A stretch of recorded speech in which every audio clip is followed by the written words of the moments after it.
JobProgress tutorial.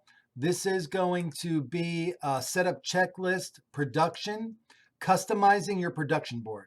So, once a job has reached the job awarded stage, you have a signed contract, and you typically are either doing it yourself, or you have a production manager or an operations manager or an office manager that's going to help you coordinate the successful outcome of actually completing your obligations to the customer and doing the best job possible.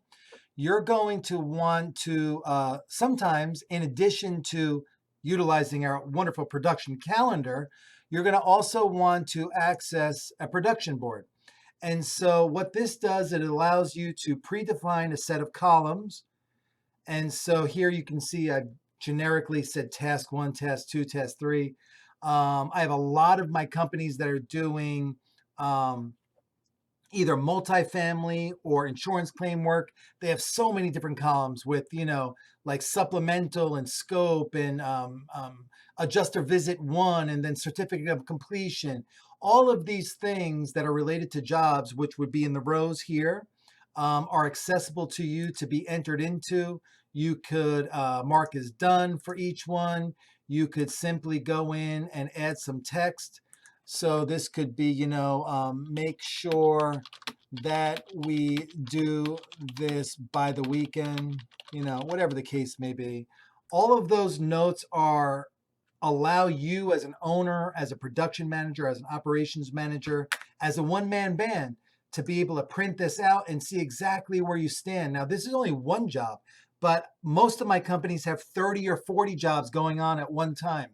This is a great way to see where you stand on each of your jobs that we call the production board. Funny backstory to this is, I visited with probably hundreds of companies, and they all in their offices had this huge whiteboard of all the jobs and where they stood on each. And so I said to myself, why don't I just create that in what I call the production board in order to go ahead and customize the actual column headings. You go into settings, you go into production board, and it's pretty self-explanatory. You can either go in and change the name to whatever you want, and that would be great. Or you can go ahead and add as many rows as you want. And so what this allows you to do is stay organized and stay in track. Once you have a job that has reached the job awarded stage, which let's pull this job back to the job awarded stage. It doesn't have to be in the job awarded stage. I'm just saying that typically this is when it does. Let's take it off the production calendar. The production board. And then to get it onto the production board, really easy. You just go add to production board, hit yes, and magically it appears.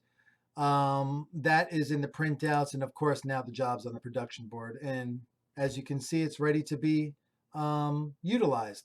So I hope you enjoy the production board. This is David for JobProgress, specifically a tutorial in production, how to customize your production board.